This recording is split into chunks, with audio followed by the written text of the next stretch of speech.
Një nga problematikat kryesore të banorëve në rrugën Komani në Shkodër është amortizimi i saj. Si shkak i mungesës së investimeve në rrugë janë krijuar gropa të shumta të cilat pengojnë lëvizjen e banorëve të zonës, kryesisht fëmijëve që shkojnë në shkollë. Pas meje ndodhet rruga Komani në qytetin e Shkodrës, në fakt shumë pranë qendrës së qytetit, e cila vijon të jetë në gjendje të amortizuar prej vitesh. Disa kohë më parë në këtë zonë është shtruar një shtresë asfalti, e cila sigurisht si shkak i mungesës së mirëmbajtjes është dëmtuar, duke bërë që banorët e kësaj zone të kenë vështirësi të lëvizin në zonën para shtëpive të tyre.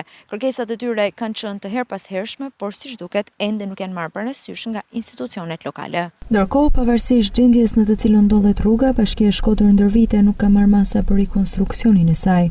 Jashtë kamerës, banorët ankohen për gjendjen e rrugës, ndërsa tregojnë se situata e vështirë në këtë zonë është gjatë gjithë vitit, jo vetëm në dimër kur ka rreshi shiu.